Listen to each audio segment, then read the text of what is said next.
We're now seeing people not wearing masks anywhere. Others are still choosing to wear masks in certain places. To help us understand the recommendations, make the best decision for our own health, we have Dr. Cynthia Snider from Cone Health here today for To Your Wellbeing. She is their infection prevention medical director. So let's first start off with, what are the new mask recommendations based on?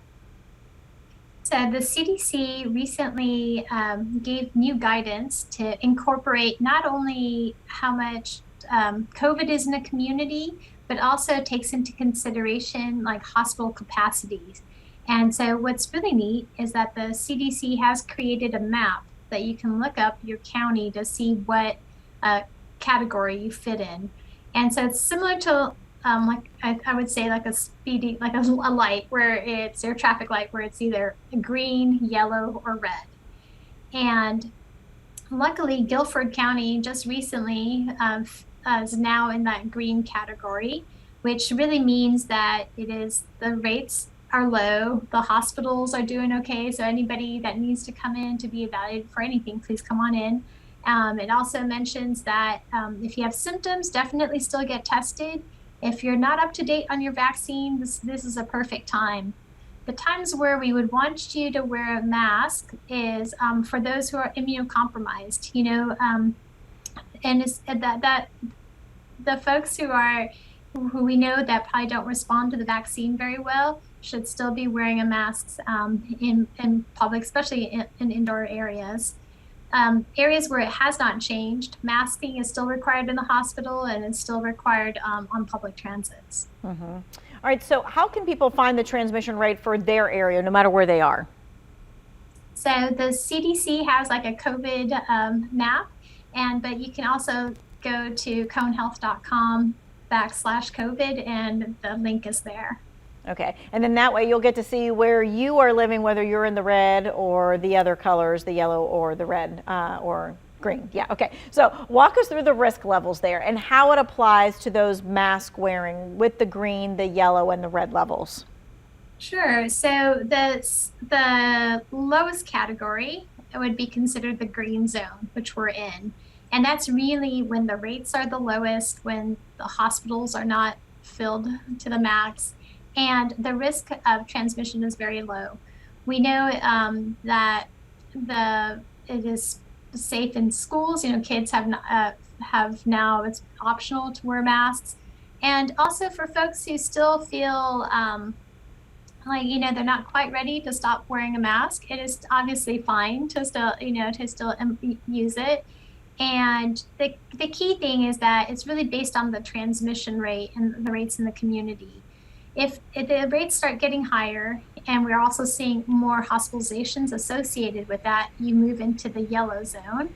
And that's really, again, where we still want people vaccinated, get tested with symptoms if you have symptoms, or also this is also a good time to wear a mask if you have been exposed to somebody, right? There's that period, like right before you start having symptoms, that you can still be shedding infectious virus.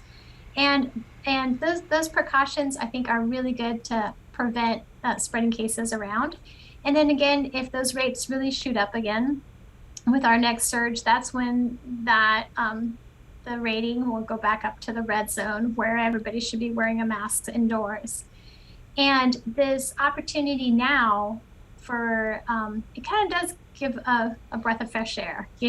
When the rates are low, I think people are less anxious a bit, but still I think it's really important, especially if you're not vaccinated or under vaccinated, realizing that your risks are greater for contracting COVID, especially when you're in the yellow and red zones. Okay, so I picked up on one other factor that people should consider when making their mask decision, and that is if you've been exposed to someone that had COVID, you should probably mask up. Is there anything else, any other factors people should consider when making mask decisions? Yeah, so still the key thing though is that, when somebody is obviously having symptoms, you should obviously wear a mask and get tested. And if people are positive and are they're not staying home that whole 10-day period, they should be wearing a mask during that process. Now, do you need to wear a mask if you've recovered from COVID-19? As long as you've finished that isolation period of 10 days, then and have improved and no longer having symptoms, then you cannot wear a mask. Right, and I think we covered where masks are required, so definitely in the hospital. So don't be surprised when you go to the doctor or anything like that you're being asked to wear a mask. Correct. And including visitors, right? So as you are going to visit some loved ones or friends, you'll still be asked to be wearing a mask the whole time. And then also for public transits, obviously our local buses and trains and flights, you'll still need to be wearing a mask at this time. And then I believe also at skilled nursing facilities, they'll require visitors to wear masks. And then also possibly at like local jails and areas like that. Okay, now are there any other COVID updates that people need to know? I think the main thing is that we're heading into a bit of a sweet spot. I would say this reminds me a little bit of part of the summer or come, I think at the end of October, beginning of November, where our rates were low. We're able to do a lot of activities outdoors without masks and also being indoors without masks. But the key thing is making sure that, if anyone's exposed or has symptoms, that's the important part of wearing masks indoors so that you're not exposing others.